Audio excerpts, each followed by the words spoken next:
Welcome to another video tutorial. I am Adam Block. I am the creator of AdamBlockStudios. I'm also the host of PixInsight TV.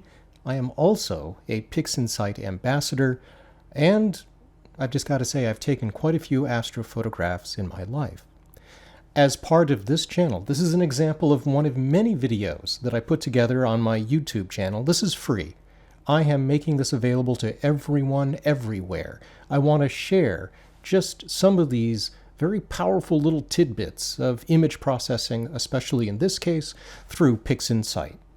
Now, these tutorials, what I am sharing with you, are different than other YouTube tutorials because I'm not just sharing things that are some standard recipe of stuff.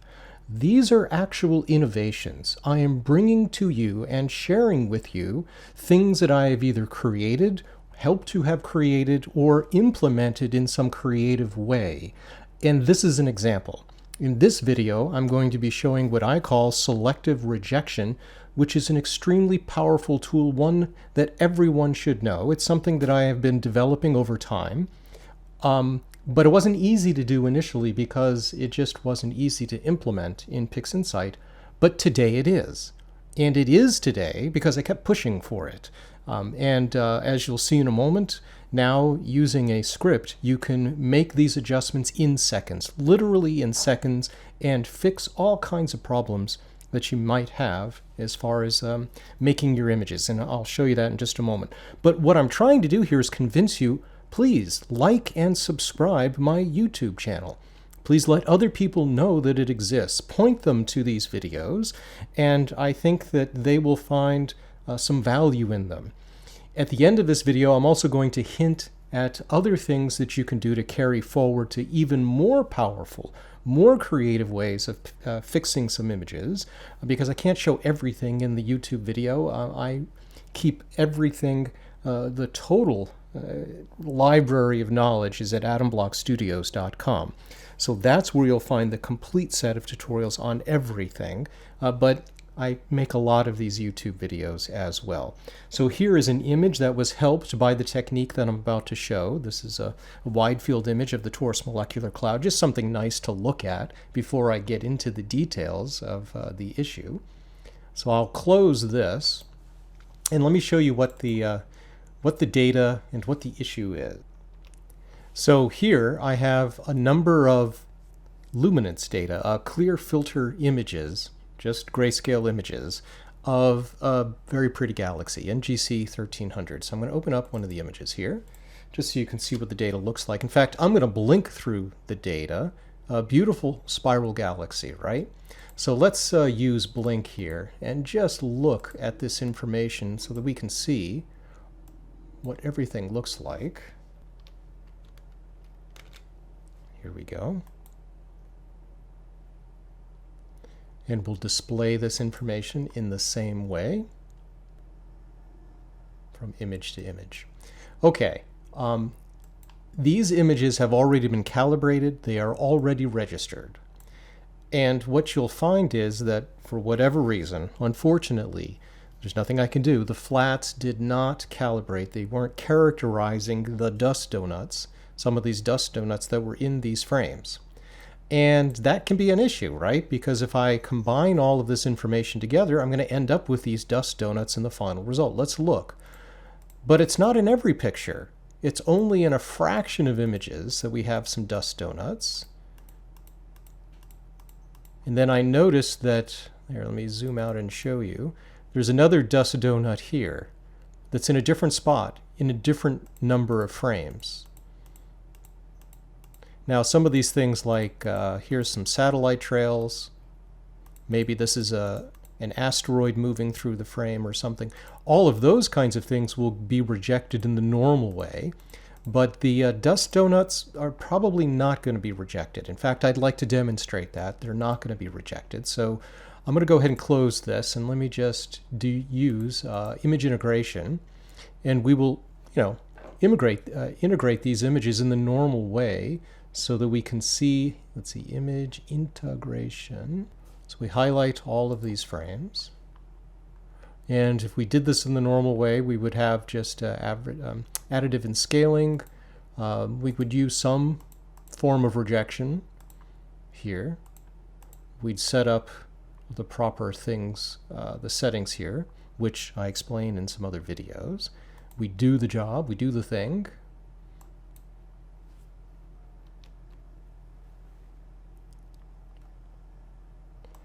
Okay, so here's what the rejected images look like. This is the high rejection, the low rejection here. And unfortunately, I mean, I can already tell from the rejection maps that it's not going to include any of the dust donuts, which we can still see here showing up in the data, as well as off to the side. You'll still be able to see those dust donuts. It almost looks like little clouds. And later, when I do DBE, which I won't do here, they're going to show up even more prominently. You can see the one at the top. You know, they don't show up as strongly as they did in the individual frames because this is the average of many frames. But when we do all the contrast enhancements and we do everything we would normally do, they're going to still remain. They just need to be taken care of now before moving forward. So there is a way to take care of this stuff. Sometimes the things you need to take care of are much more obvious than this, but this is even a kind of a subtle example and a really good one that shows how to make those things go away. So the trick is to use a technique that I call selective rejection. And what we're going to take advantage of is one of these items that's right here. It's called clip low range. When you use clip low range, whatever range or value you specify here will mean that anything in the images that are that value or below will automatically be rejected. And you'll only be averaging all other pixels in those little pixel stacks that are not currently being rejected. So it is a way to prescribe rejection where exactly you want it to be if you could draw or create zeros anywhere in the image that has a problem. And the thing is that in the past, I demonstrated a method where you would use the clone stamp tool. You would actually paint zeros. You'd paint with the clone stamp tool. But that doesn't work because the clone stamp tool does not paint absolute zeros. And then I had to demonstrate, well, you can do this other thing to force it to make zeros, and it becomes complicated. No longer is this complicated. So what I will do one more time here is I'm just going to load these because we need to now know the particular frames that have the problem here. So we can see the frames that have the problem. We have not all frames. So we have this frame which has like 111011, and then there's another frame here that has a problem. So here it is. This frame has a problem, and then this frame has the problem. And then there are frames here starting at about, yeah, it looks like number 4. That little donut here starts to show up, and then it keeps remaining there, showing up until the last one. Then it disappears here. So all of those frames I've actually written down because I have done this once, so I know which frames those are. The frames with the problem. I just need to know which frames have the problem. Once I know that, I can now show you the easy technique that only takes a few seconds to use. So the hero here is Hartmut Bornnemann. He created a script that's called the game script. So I'm going to load one of these files that has a problem. We know that this 1001 thing, we know this one has a problem. And we're going to use the game script on it, which allows you to create little elliptical, what would normally be masks, but we're going to use this in a slightly different way. So you go to the, here, you go to the game script. If you don't have this script, you're going to need to grab it from the repository, and I can make that available in the link below this video. I'll indicate where that repository is so you can download some of his scripts, but the game script is one of them. And the way this works is I'm going to do an auto stretch so we can see the image just like here. And then we are going to make ellipses. Now these in this case, these, I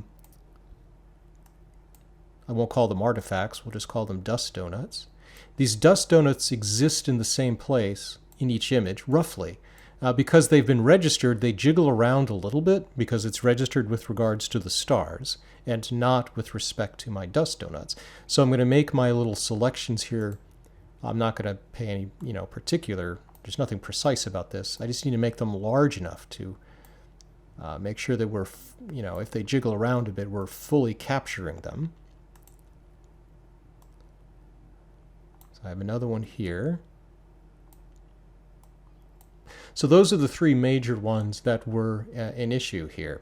And normally what you would do is you can create what is a mask out of this, but we're not going to create a mask. Here's the cool thing.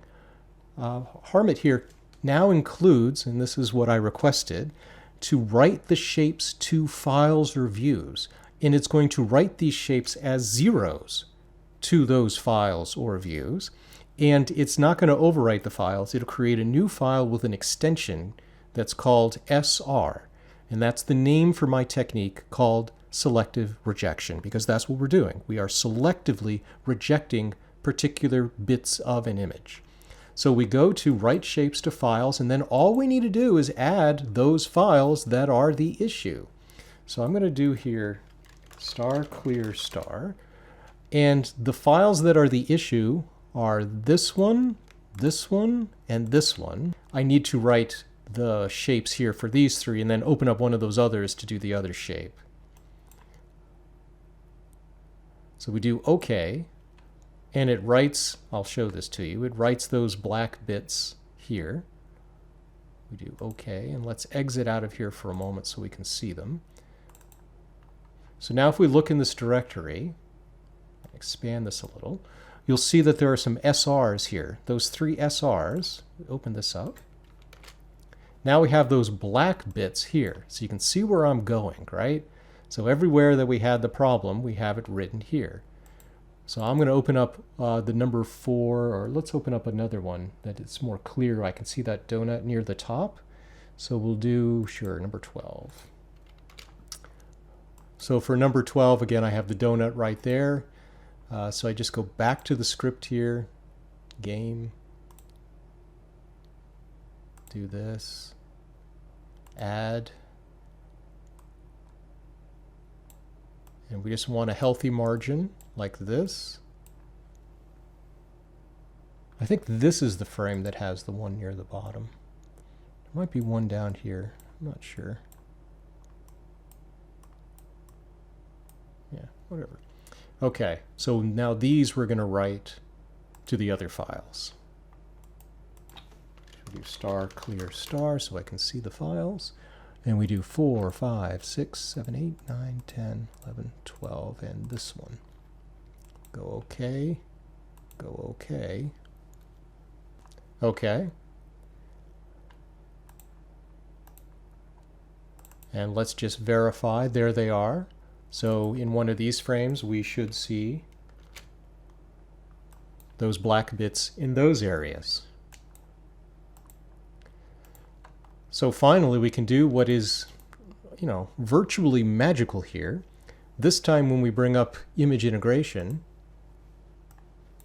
we're going to integrate the files, but we're going to integrate all of the ones that didn't have a problem with these new ones that have the black rejected bits. So I'm going to clear this just to be sure I'm doing this absolutely correctly. I'm going to highlight all of them and then deselect the ones that are the ones that we're not going to include. So this one has been blacked out with this guy, so it's every other one here. Because I want to include the ones that have SR. And that is it. And then we want from the bottom here, we want the one that's here, unincluded. We want this one unincluded and this one unincluded. So everything that's included is either already good or it now has our little black circles in it. And what is critical is that I do need this checked here, the clip low range, so that we have the 0 here. Now we're still going to use our normal rejection method as well, so it's kind of a double rejection method here. In fact, I'm not going to change anything else. Let's just run this time, and hopefully this time we'll have a cleaner result having rejected those dust donuts. Okay, so here we are. First, let me show you the rejection maps because they are interesting here. In the high end, you'll see no difference.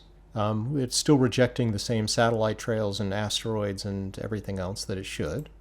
But on the low end, notice what's happened. You'll see our little shapes here. And the brightness corresponds to the fact that there was more rejected pixels in these locations than there were for the others. And that's because, you know, these circles showed up in more frames. Here, if you click, you can get a sense that, you know, this is 0.1, the brightness here.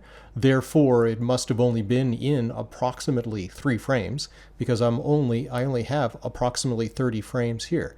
So this corresponds to the number of frames, this value, and this value here being 0.3 means obviously we had more frames that had that here. And that means that, of course, what's being averaged at these positions in this final integrated image are fewer pixels, but they're all good values. And the fact that these happen to be in kind of areas where it's not critical is nice, but it doesn't matter. This technique would have worked had there been some artifact that landed right across the galaxy. You can still use this technique as long as you only have a subset of images that have a problem, just as I've shown, and all the other images are okay. Then you can use this technique. Now, it appears that in some frames there is one more donut that I didn't get, but all the other donuts, the one at the top, the ones here over into the side, the one here, they are all completely gone. There is no evidence of those donuts at all. In fact, if we wanted to do something kind of clever, we can put these two images over one another, and you'll see in the areas where there were problems, there are no longer any problems that you can see because of the rejection. So that's the technique of selective rejection. You can simply open up an image, one image that has the problem, many of these other images do, and then you draw, using the game script in the images, you draw wherever there are problems and completely cover them, right to the files, all of the files in one swoop that have that same problem in that same place. As long as it's a smaller subset of the full set of files, then you can use image integration and be sure to turn on the clip low range, because it's going to be 0. You need it set to zeros. And then just do normal integration, and it will reject any of the problems. This does work for satellite trails. You can actually draw rectangles. It does work for a number of other things, though a lot of things get rejected normally. It's where you have some artifact that shows up in multiple frames in the same spot. That's where there's going to be this issue, and that's where selective rejection is really, really powerful. Now, on a last note, I want to mention, I'm going to go beyond in this exercise. I've only shown you kind of one part of what's necessary to take care of this particular data. The other part is that you'll notice there's kind of this brightness. The flats, unfortunately, because this object is very low in the sky from the northern hemisphere, I was looking through the city lights of Tucson to take a picture of it. And that means that the flats just don't do as good because of the city lights and other things. And they are not, unfortunately, the flat error is not symmetric. So I had to use some technique in order to minimize this glow and improve the overall, uniformity of the background sky. So I would encourage you to consider getting, or becoming a member, I should say, of AdamBlockStudios. This is the kind of stuff that I demonstrate. What you'll find is that when you apply DBE, which is the example that I use to try to compensate for this effect, and I can show you what I did. Here are the samples. Oh, I don't want to put it on that one, sorry. Here are the samples that I employed on this image. Because it's not symmetric, I attempted to do this by this kind of brute force method of putting samples everywhere. But if you do it, unfortunately, it still doesn't do the job. And this is a common malady, especially for people who do exactly this kind of thing. is you'll end up with another problem. Sure, you flatten out the sky, but then, near the object, you still have this kind of drop-off in intensity. So then what do? How do you adjust dBE so you get to correctly take care of the sky, flatten and make that uniform, but at the same time not cause this problem? What you really want to do is end up with something much more like what is on the right over here.